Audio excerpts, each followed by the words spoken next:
So recently, Kelsey and I went to Disney World, Magic Kingdom specifically, which is of course the most magical of the 4 parks.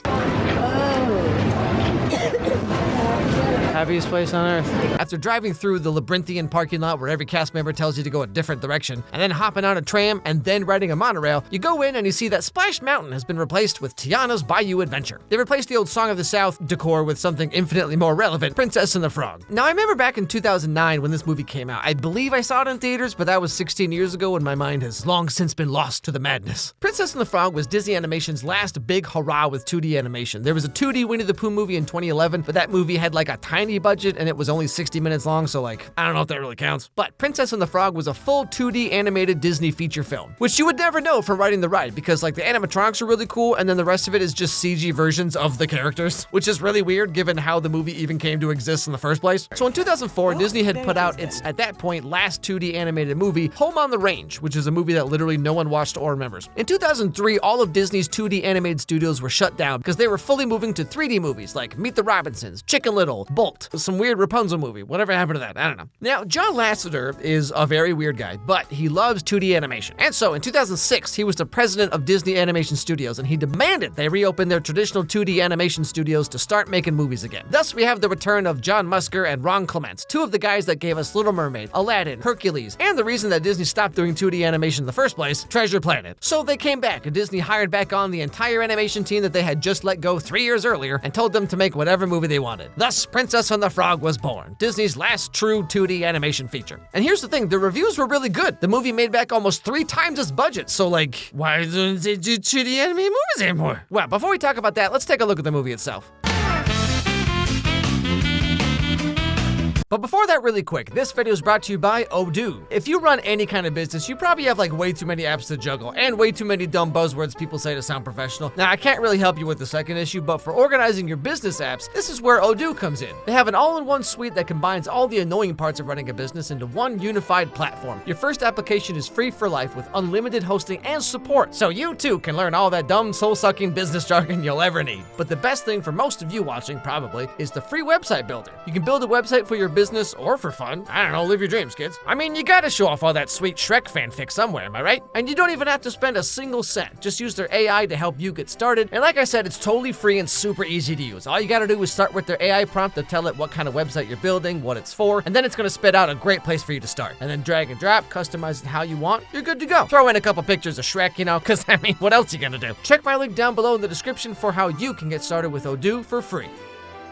Okay, back to the show. So first thing, we meet Tiana and Lottie, 2 little girls who come from very different backgrounds.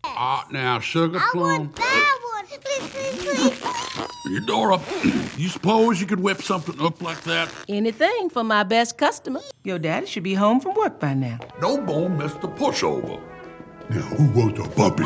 Right, first thing, the movie introduces us to one of the oldest, most relevant villains of any story ever in human history, poverty. This has largely been the backbone of like most of Disney's best movies, and also just a lot of great classic stories in general, or like half of all Aesop's fables are about this. Aladdin, he's a poor kid. Cinderella, her stepfamily is mean to her, and she has to put up with it because she, herself, is a poor kid. Belle, her dad's an inventor who's trying to make it big for his family because otherwise they just have to live in this small, adorable cottage. Ew, yuck, gross, who would ever want that, am I right? Lion King, Scar takes over and the pride of lions is thrust into poverty. Thus, Simba needs to help them. Tiana, she grew up poor and wants to open her own restaurant because it was her and her dad's dream. And when I open up my own restaurant, I tell you, people are gonna line up for miles around just to get a taste of my food. Our food. That's right, baby. Our food. Now, her dad ends up dying in World War I, and this really spurs her to want to start that restaurant. And golly gee whiz, if only she could have her own restaurant instead of just surviving on tips all day.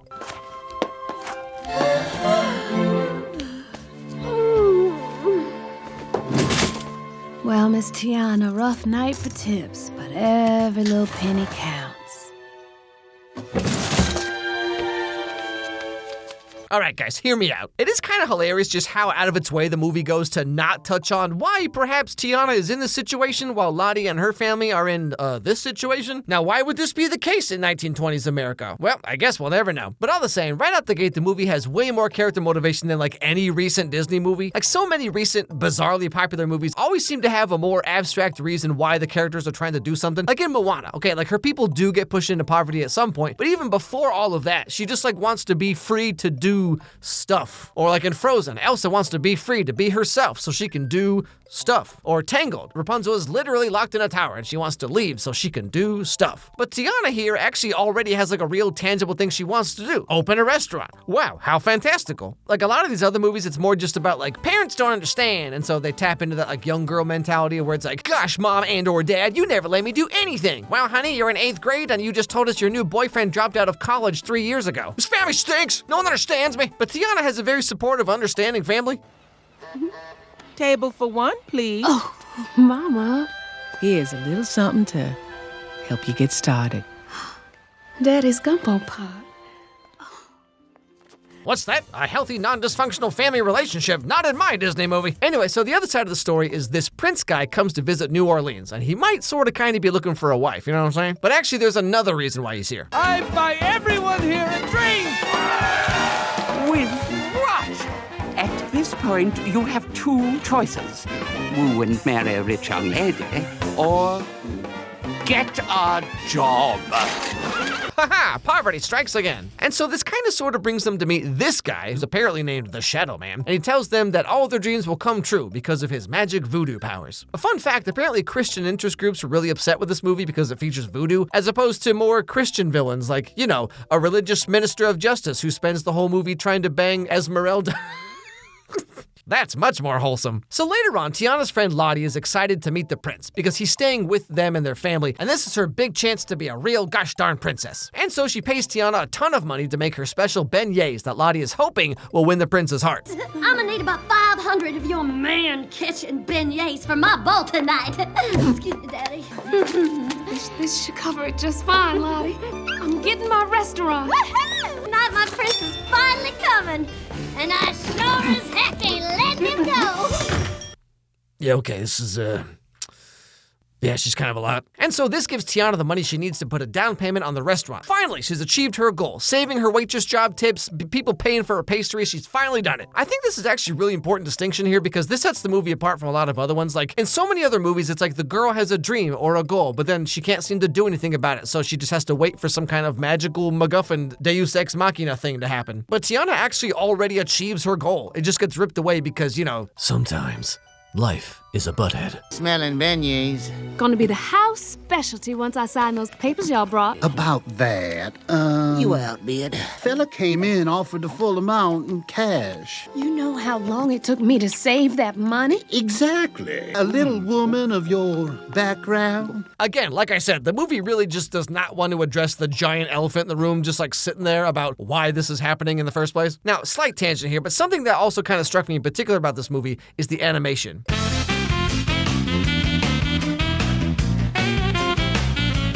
Now, I don't think it's a secret that I really, really like 2D animation, okay? And Princess and the Frog looks very good, but there's just something about it that, like, it doesn't quite reach that level of Aladdin or Beauty and the Beast or whatever, you know? This is something I've actually thought a lot about, which is how when you do something creative, like animation, for example, the easier it is to do, the less effort people seem to put into it. I'm not talking about Princess and the Frog, by the way. This movie looks incredible. I'm just talking in, like, a more general sense. Because, like, doing 2D animation in the late 2000s must be astronomically easier than doing 2D animation in the early 90s, right? And that, too, must have been insanely easier than to do in like the 50s, you know what I'm saying? Like technology-wise. Back when making these movies was nearly impossible, they really put a lot of heart and soul into the animation itself, nuance to their animation. I mean, like Aladdin from 1992, look at this movie. I'm not just talking about Disney stuff either, okay? Because like even anime is like this, you know? With tablets, After Effects plugins, Toon Boom, all the stuff we have today, doing 2D animation should be easier, faster, and cheaper than ever. But outside of VFX pack heavy fight scenes, a lot of anime today really just doesn't have that same soul that the stuff had in like the 80s, 90s, even early 2000s, I guess. Now, obviously, Japan had the bubble economy in the 80s, and they had like way more money or whatever. But what I'm talking about is just like the attention to detail and like the real like human soul you can see in the animation. Like a lot of anime today looks really good in screenshots, but then in motion, it's kind of just like whatever. When it was harder to do, people seem to try harder. You know what I mean? And like, it can't just be because of budgets, okay? Because like in today's money, Aladdin was made for $60 million. Princess and the Frog in today's money was made for $150 million. Akira came out in 1988, and that was made for $16 million, adjusting for inflation. Now, part of this is because Japanese animators are like one step above literal slaves in terms of salary, but really that just kind of proves my point more, which is like the harder it is to do, the better the result was. Why is that? I don't actually know myself, but I would love to read the thoughts if someone watching this actually knows what they're talking about, unlike me. Anyway.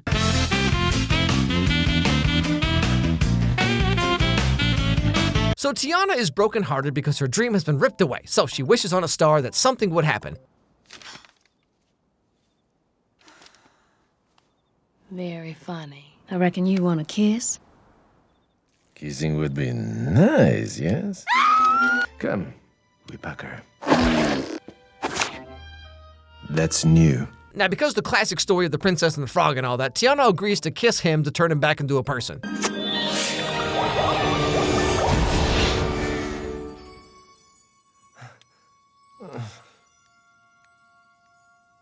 But how'd you get way up there? And how'd I get way down here and all this? Alright guys, so hear me out. So what we're coming to find out is Shadow Man turned the prince into a frog and is using his blood to turn his butler guy into him, the prince, so he can marry Lottie, the richest girl in town, and then he and the Shadow Man can finally have the life they think they deserve. You and I both know the real power in this world ain't magic, it's money.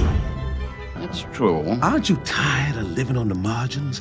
While all those fat cats in their fancy cars don't give you so much as a sideways glance. But now that Tiana and the prince are frogs, they have to go find someone named Mama Odie, some other kind of like witch doctor lady that lives in the middle of the swamp. And this introduces us to a bunch of different characters that I couldn't really care about, like the alligator who wants to play jazz. Dipper Mouth Blues!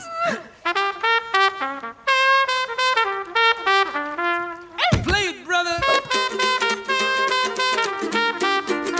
Or like this inbred lightning bug dude. Well, look at here! Girl, I guess you and your boyfriend got a little carried away, am I right? Am I right? Let me shine a little light on the situation. You mean? None of these characters really have enough development to care about all that much. Like, the alligator is kind of like Genie from Aladdin, except the genie was pivotal to the story, whereas the alligator is just there to be funny. Fine. But your breath done near killed me to death. Would you mind? Oh, I got you covered, bro. Oh, much obliged, Pee-wee. Now, how about the other side? Yeah. So finally, after a bunch of wackadoo adventures, they find Mama Odie, who is pretty much exactly what you'd expect for an old lady living in a swamp. You! Come on over here, you bad boy. Get a little sugar now. Y'all just loves your mama, don't you? Good to see you again, Ray. You know what she reminds me of is that one lady from Bottoms. I never had many friends, and that's sad. And as I've gotten older in this world, it's just gotten more sad. If you love a girl, go be with the girl. If not, I don't care. So I didn't understand a word of that. I'm so sorry. Anyway, so she sings this song about how you gotta dig a little deeper to find out what you really want out of life. Like the prince guy thinks he wants to not be poor, but actually he just wants freedom and security or something. And Tiana thinks she wants to open a restaurant, but actually she wants something else. And then Tiana's like, nah, I'm pretty sure I just want to open a restaurant. And then the witch lady's like, oh, okay, my bad. Big Daddy's king of the Mardi Gras parade. So that makes Lottie a princess. Does that count? Yes, it does. But only till midnight. Now, long story short, what they have to do is get Lottie to kiss the Frog Prince because she is a princess by way of her dad being voted Mardi Gras king, as you do. However, the fake prince is already asking her to marry him, and the ceremony is happening during the Mardi Gras parade, of all things. So they have to stop the wedding, fight off the evil voodoo shadows from the Shadow Man, and get Lottie to kiss the real prince before midnight. Except, during all these adventures, the prince and Tiana have kind of sort of maybe fallen in love, you know what I'm saying? Please, sit down. Huh? What's this? Ta-da! You mince. I did! You have had quite an influence on me, which is amazing because I have dated thousands of women and No. I'm sorry, real quick, time for another one of them slightly tangentials. I've always had this idea of like people having a really high body count. Like, you know, it's so funny that people care so much because like if a girl's been with 1,000 dudes, she's probably been like really disappointed for like most of her life. And there's probably something she's been looking for that she just hasn't found yet. And if you're a guy who's been with like hundreds of women or whatever, then you probably just have like really low body fat and a very prominent Adam's apple. Anyway, back to the movie. Eventually, they all talk to Lottie, who finds out that the prince guy is a fake and the real prince is a frog who can talk, and so is Tiana. And then she's like, huh, that's weird. Tiana? Don't do this. I have to do this, and we are running out of time. All my life, I read about true love and fairy tales, and Tia, you found it. I'll kiss him. For you, honey. No marriage required. Kissing without marriage? Good heavens, what is the world coming to? So that's social media, I tell you what. Oh, my word. Maybe that old clock's a little fast. Oh.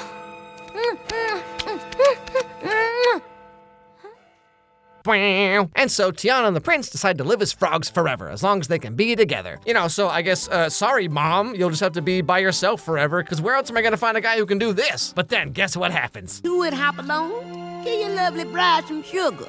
Congratulations.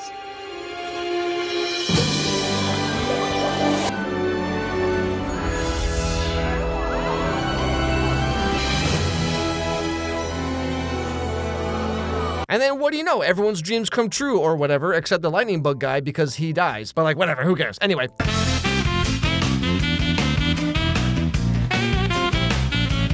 Like I said, the movie was a hit, actually. It made back triple the budget. It was absolutely gorgeous. Really showed off that Disney could still do some really great animation, but it had the word princess in the title, which for some reason told everyone that this movie's only for girls, which is bad because it's for girls and everyone knows that girl stuff is bad. And then the very next year, Tangled came out and made back only twice its budget, but hey, who cares as long as it's not 2D animation, am I right? And like, okay, so 2D traditional animated movies cost way less to make than CG movies. And if they only make back 2 or 3 times their budget, then like, what's the problem? I mean, Disney and Pixar put out some real big flops recently, and no one's like, oh shoot, no more CG movies, I guess. But one 2D movie, like, kinda sorta does well at the box office, and the entire operation is shut down. Even Wish, which was supposed to be a celebration of 100 years of Disney animation, but somehow it's the most boring-looking movie they've done in a long time. Now, like I said, I'm incredibly biased in favor of 2D animation. I honestly think 2D animation is like the pinnacle of human creativity, because like you have to think of how something looks in 3D space, and then translate that into 2 dimensions in your head. You know, 3D animation is very impressive, and I know it takes a lot of work, a lot of skill. I'm not trying to take anything away from that. But in 3D animation, you build a model, and then you place a virtual camera, and you can manipulate these as much as you want. But like in traditional 2D animation, you are the camera, and you have to create every frame of a 2D image moving from that angle from nothing. Like you just pull it out of your head. Traditional 2D frame-by-frame animation is, I think, one of the highest skilled things a human can do creatively. And like it's kind of just seen as a joke now. Look at this concept art for like Frozen or Tangled or Wish. Like tell me this doesn't look absolutely amazing. Imagine if the movie looked like this. But all the same, so Princess and the Frog only made back 3 times its budget. And then after Winnie the Pooh in 2011 was kind of a flop, the 2D animation studio inside Disney was pretty much kinda sorta shut down again for the most part. Some of those people went on to make Klaus, which is an incredible 2D animated film. But other than that, it's kinda slim pickings over here, you know what I'm saying? Jennifer Lee, who took over for John Lasseter after people found out that he's a weird little dude, she said that she's not opposed to hand-drawn features. Well, I'll believe it when I see it.